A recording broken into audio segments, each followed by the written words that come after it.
Okay, pussy. Don't sniff the tablet now. Better go turn that off. God, that cat stinks.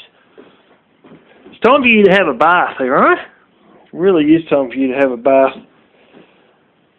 It's funny, he's a male cat, and you look at Black Kitty, and I mean, he's damn near double the size of, by hell, he's about 4 times the weight. Man, he's heavy when he gets on the bed. Anyway, I'll just turn the modem off here. Honestly, that $2 wine, I have never had stuff that bloody smooth in years. And,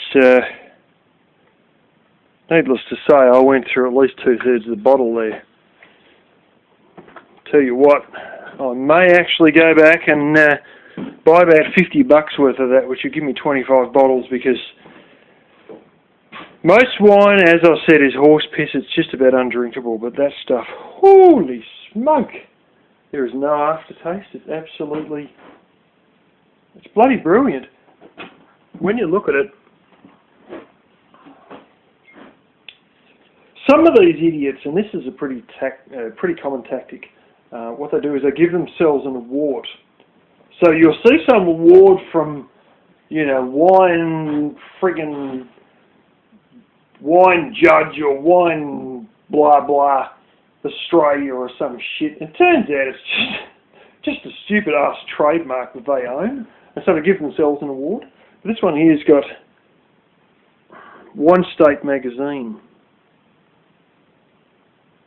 4 stars. I got a funny feeling that One State Magazine is not some horseshit trademark that they own, because honestly, it's part of the Ramco Wine Group in South Australia. All this stuff's come from South Australia. I know where it is. It's just over the border from, what's his name, most likely, Mildura, which is one of the big growing regions. Chinese boss's vineyard, and as a result, my father's employer in the 90s. Get off my fucking plate, naughty pussy. Come from Mildura, and he had quite a lot of vineyards up there before he was bankrupted, and Chinese boss essentially bought the vineyard off the administrators. Yeah, and just over the border, because it's right up in the top northwestern corner, as the river goes over the border, of course, they've got more vineyards, and that's where a lot of that wine comes from. But anyway, I'm drunk as a skunk. I've just been thinking about that young lass. Some people thought I wanted a lot more advice than I was asking for. I was sort of asking for advice on how to maintain my nerves, not really so much advice on how to deal with women. I've got entire books on this sort of stuff. I know the way they run is more emotional based to men. Men are very logical, mathematics. 1 + 1 = 2. Boom, boom, boom. Women are more triggered by the emotions. I understand that. And of course, by making a girl talk to you more about her stuff, it makes her relax around you, especially if she doesn't know you prior to that conversation, or she doesn't know you terribly well prior to that conversation. She will feel relaxed because women tend to be more talkers that need a listener, as opposed to men who just sometimes want to get stuff off their chest, and they get it off the chest real quick. But a lot of men, like women, sometimes push men to express their emotions. Men don't necessarily have to express their emotions as part of their psychological process of staying stable from day to day. It doesn't work that way, you know. Like, if we think someone's an arsehole, we think they're an arsehole, and we might tell one of our mates, they're a fucking idiot, and give a brief explanation of, I said one thing and he twisted me words and da-da-da, is that dumb, he doesn't know how to do that, and that's about it, you know. And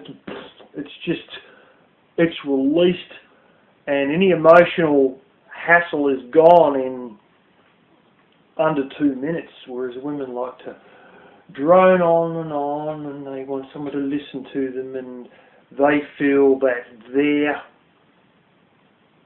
problem is not so much the actual problem per se that they're explaining, but that they just need to be heard. And once they are heard, then the problem goes away just because they've had the chance to vent about that problem. Just because they've had the chance to get off their chest, then it's no longer a problem because they've said their piece.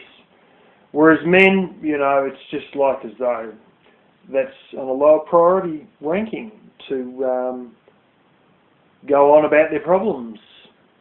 Because, you know, you either like someone or you don't, and some people are just chronic arseholes, and you just want to say your piece every time they start a new bullshit stunt, like old do-it-yourself world like Elvis Travels. But there comes a point in time where, and even me and Tony are hitting this point now, whereby these guys' antics are so obvious that if you can't fucking pick it, you've got chunks of shit in your brain, basically. And so you end up saying stuff and you feel like you're repeating yourself because essentially you are, because essentially their antics run on much the same lines, you know. When you want to talk about brains, keep in mind that I'm still as drunk as a fucking maggot, even though I can explain stuff this well. Anyway, I was thinking about the young lass, and there's a lot of guys who don't necessarily understand women, and I seem to notice there's a lot of men who associate shit with girls that may not necessarily be the case, because once again they're talking from their own perspective and from the view of a male mind. But I tell you what, when a girl looks at you 12 times in a fucking row for 20 or 30 seconds each time, to the point you're sort of almost thinking, this is sort of strange and almost getting embarrassing. And you keep thinking, I've stolen this girl's seat. And I may very well have been sitting next to a grandmother, but then I still don't think I was sitting next to a grandmother.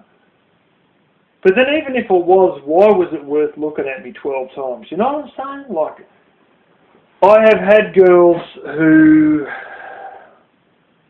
often enough, they seem to be fat chicks, who, I used to love doing this just for a bit of a kick. I'd go and put on a suit. I've got a lot of suits actually, I've got about at least 5.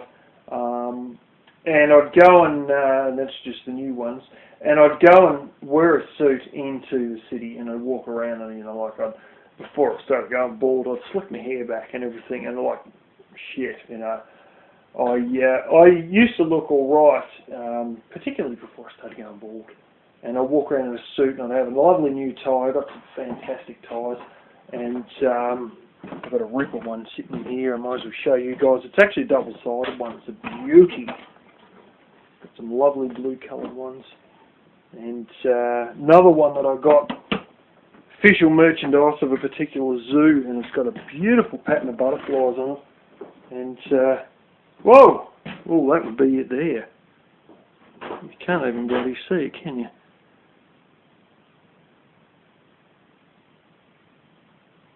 That's official merchandise of Melbourne Zoo. Where's the other one I was looking for? Got a double-sided one only. Yeah. Here it is. Ooh, I thought that was the one I grabbed initially.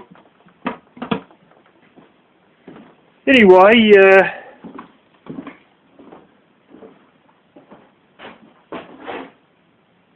there's that for blue. Pretty nice. And it's black on the other side.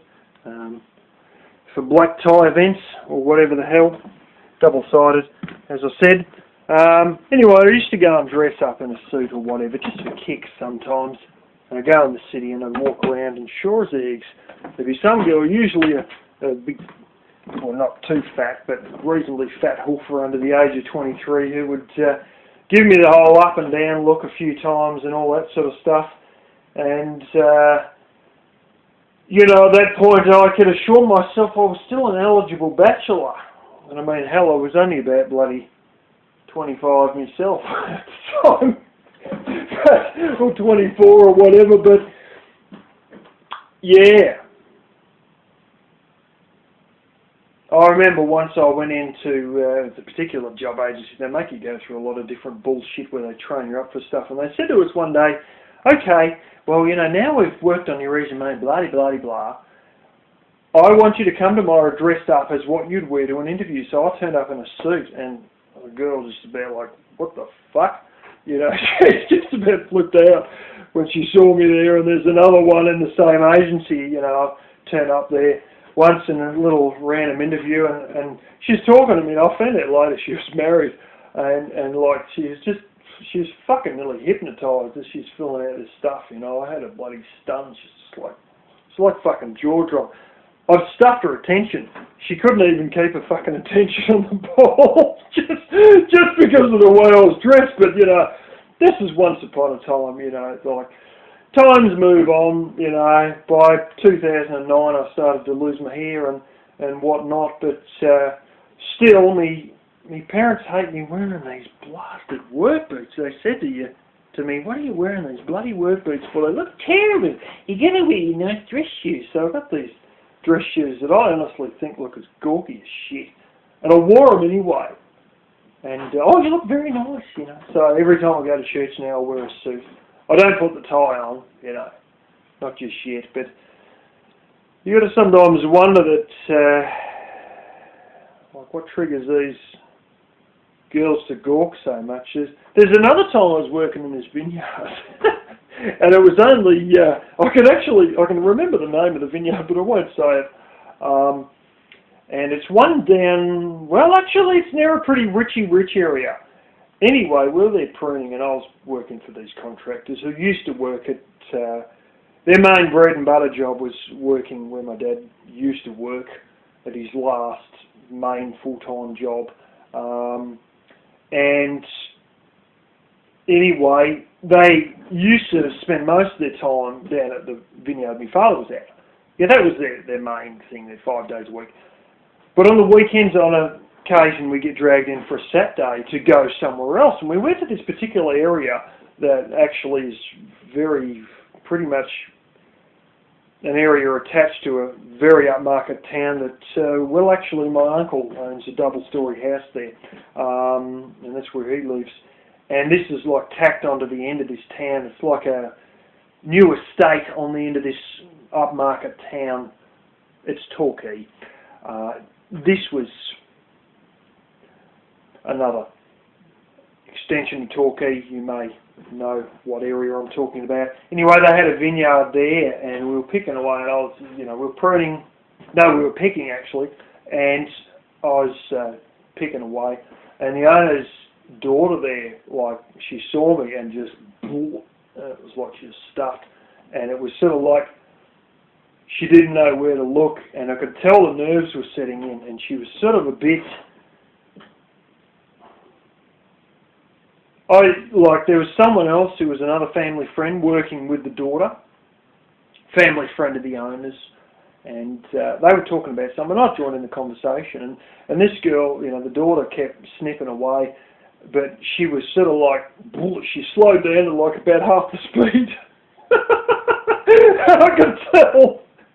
She was sort of all fine, and as we were coming up, and I was about to change over rows, because we'd all go up a row and then come back down, and they'd already started on another row, and there was like a midpoint where you could drive a tractor up and down, where the post stopped, obviously, and you can drive up and down. It was like 2 bunches of vines with a point to drive the tractor up and down, and they were coming up one end, and I was coming up the other end. We both hit that end point, and they crossed over, and it was like she was stunned, sort of thing.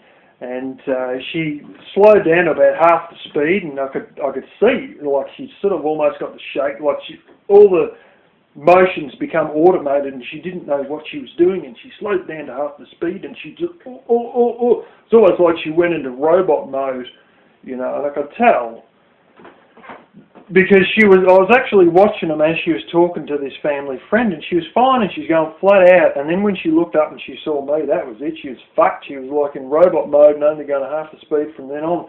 So on occasion, I do knock them for a 6, but as the years roll on and my hair fucking rolls backwards, I think I think the chances are getting lower and lower, you know, and this is one of these things I've known of. Had to get my ass sorted. There's one guy I worked with once at a job at a labour hire place, and he was a permanent at this company. I think it was the cement place. Anyway, he basically said to us, like, there's me and a few other blokes our age. One of the guys was married, and the other couple of us weren't. And he said, you guys want to get yourself sorted with a girl before your hair goes, because when your hair goes, then you'll have no chance with a woman. And, well, my hair's already going. so, you know, Little Miss and all that, that was my attempt to have a go at everything, but I don't think it's really, you know, that was a waste of a lot of time. At the end of the day, the stupid bitch accused me of wasting her time, and she's fucking 22 when I met her and 23 by the time it was all over with her. And, you know, I wasted 9 months, and I think, shit, that's a gestation period of a fucking baby is 9 months, you know. What a waste of time. You know, at one point there, I couldn't contact her for 2 months, or thereabouts of those 9 months, at least 6 weeks, 6 or 8 weeks. And her parents had put her bloody phone, which was a high-end, I think it was a Galaxy Note 2, they put it in the fucking hock shop, like the pawn shop, to pay the rent. She didn't even bother sending me a last text message to say I might be able to talk to you for a while. Just fucking left me hanging for those 6 or 8 weeks. And that sort of, I pretty much should have woken up then that the bitch didn't really give a fuck. If she's willing to leave me hanging for that long without any idea if she's coming back or I've lost her completely, and why she just dropped out on me randomly like that. You know. But at the end of the day, it was all just a big fucking game with the bitch. And that was a waste of 9 months. It's terrible to have your time wasted, but these people do it. It's just mind games. Who knows what the fuck motivates them? Maybe just a thrill. The thrill of the chase, but never actually making the distance to finish whatever the fuck we're chasing. But anyway, there's my little love life rant